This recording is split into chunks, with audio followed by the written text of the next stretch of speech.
saudara pemirsa, sebelum saya menyampaikan firman untuk saudara-saudara sekalian, saya ingin menyampaikan sebuah lagu kiranya menjadi berkat untuk saudara-saudara sekalian.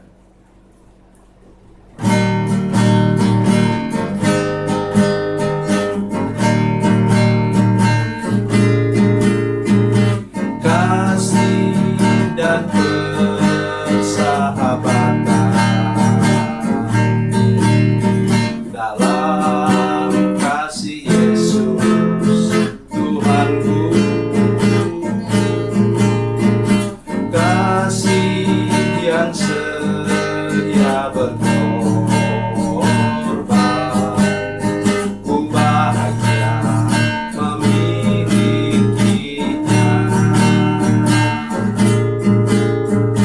Kasih yang tak membedakan,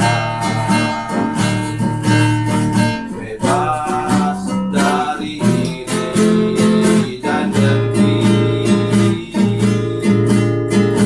jauh dari cemburu dan benci, rendah hati, tulus dan murni. Kekasih di dalam Yesus indah dan abadi.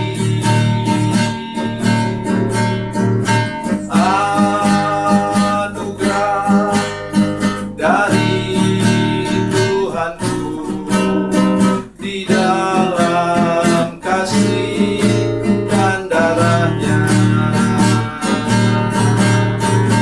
Kekasih di dalam Yesus indah dan abadi.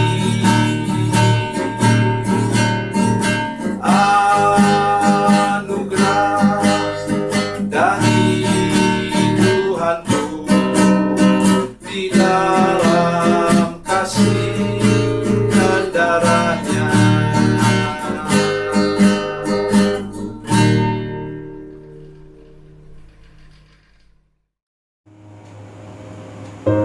Salam saudara pemirsa, selamat berjumpa dengan kami dalam program Berita Pengharapan. Saudara pemirsa, hari ini saya ingin menyampaikan sesuatu kepada kita. Ada bunyi ayat firman Tuhan mengatakan bahwa engkau akan melakukan hal yang lebih besar daripadaku.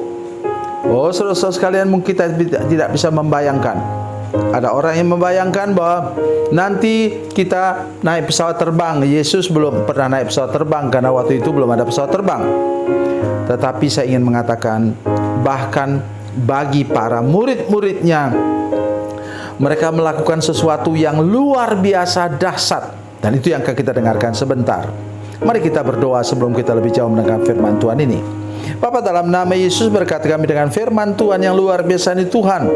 Beri kami pikiran yang terbuka juga kepada hamba-hamba Tuhan, supaya kami kalau belum mengerti, kami tidak menghakimi hamba Tuhan yang melakukan sesuatu yang kami belum mengerti.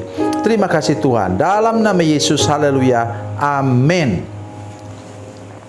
Saudara pemirsa, mari kita membaca firman Tuhan dari Perjanjian Baru, Kisah Para Rasul, kitab Kisah Para Rasul pasal 5 ayat yang ke-15.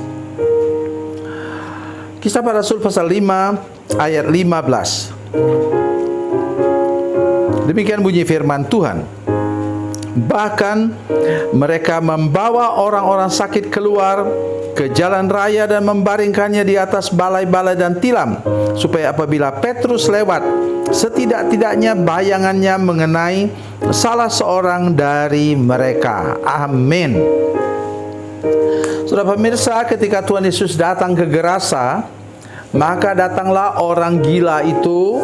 Dia datang, kalau saudara lihat filmnya itu, dia ambil batu, mau timpuk kepala Yesus dengan batu itu.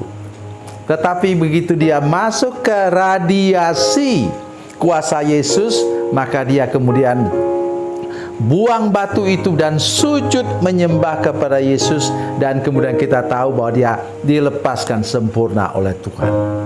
Itu sebabnya saya selalu mengatakan kepada engkau hamba-hamba Tuhan, sekarang sudah generasi cucu saya, engkau harus menjaga track recordmu hidup tulus, lurus, dan kudus di hadapan Tuhan.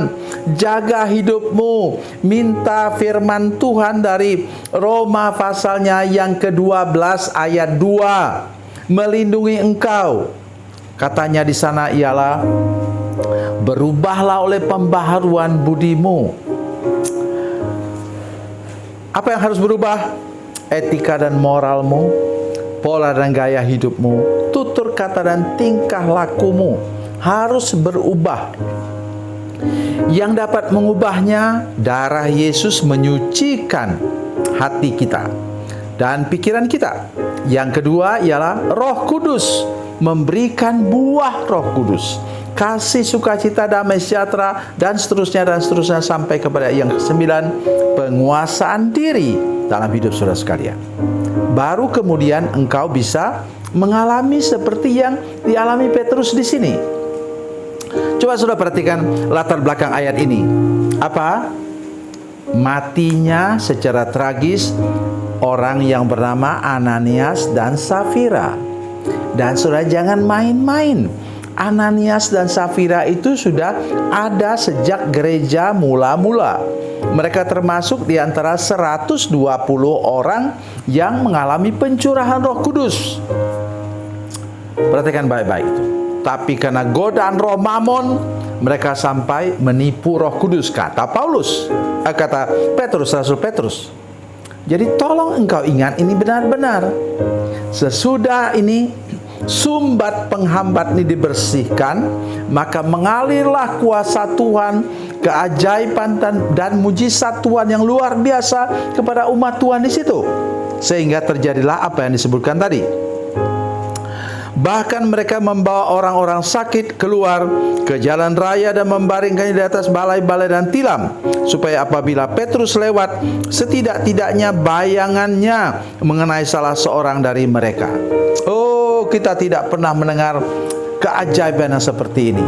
Tapi tahukah saudara, dalam pelayanan-pelayanan hamba-hamba Tuhan sekarang, Tuhan buat keajaiban banyak sekali.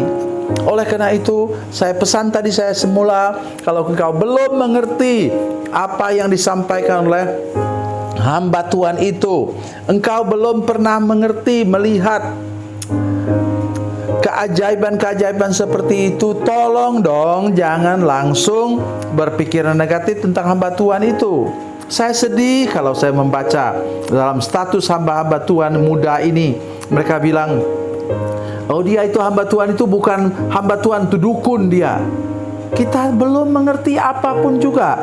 Saya yakin kalau engkau hidup pada masa Petrus ini, engkaulah yang menghujat Tuhan. Hati-hati, saya mau katakan, saya ini hamba Tuhan tua. Saya pun kalau saya melihat gejala tertentu atau video tertentu dengan hamba Tuhan ini dipakai oleh Tuhan luar biasa, saya berdoa, Tuhan berikan saya hikmat dan pengertian yang baru daripada Tuhan, supaya ke saya tidak ternyata kemudian melawan Tuhan. Apa kata Gamaliel kepada mereka yang waktu itu menangkap Rasul Yohanes dan Rasul Petrus yang baru menyembuhkan orang yang lumpuh di pintu gerbang indah itu? Biarkan saja mereka. Kalau mereka sesat, Tuhan akan menumpasnya. Kalau mereka benar, jangan engkau ternyata nanti melawan Tuhan. Oleh sebab itu saya selalu belajar sepanjang umur hidup saya menjadi orang yang rendah hati, dan saya selalu katakan begini, tunjukkan kepada saya Tuhan, apakah ini benar atau salah. Saudara, nanti selesai ini baca firman Tuhan dari Injil Matius pasal 7. Baca baik-baik di sana, katanya, dari buahnya kamu mengenal mereka.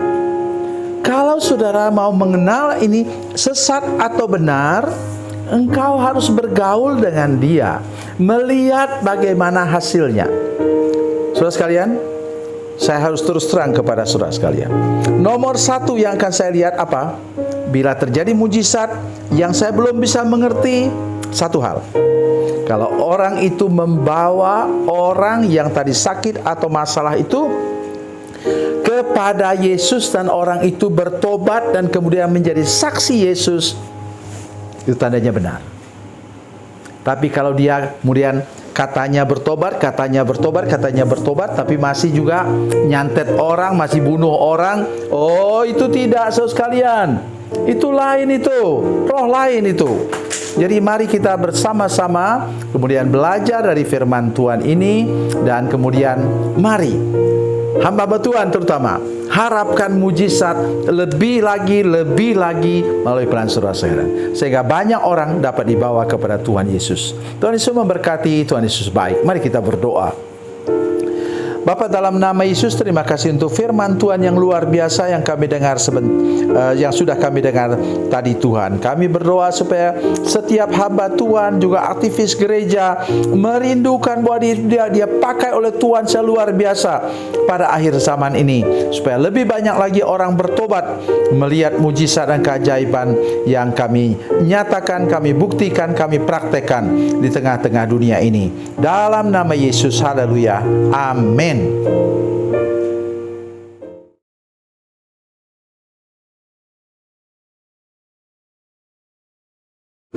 Salam saudara pemirsa, mengakhiri program ini saya mohon kepada saudara-saudara pemirsa sekalian untuk bila saudara menyaksikan program ini melalui channel YouTube, maka tekan subscribe dan bunyikan lonceng. Dan bila sudah menyaksikan program ini melalui channel Facebook, tolong saudara-saudara sekalian tekan like dan juga komen. Dan demikian pula bila sudah menyaksikan program Makanan Bergizi hari ini yang tertulis, maka tekan yang sama juga, tekan like dan tekan komen. Dan tolong saudara-saudara sekalian untuk membagikan program ini, share program ini di channel saudara-saudara sekalian, supaya lebih banyak lagi orang diberkati melalui program ini. Tuhan Yesus memberkati, Tuhan Yesus baik.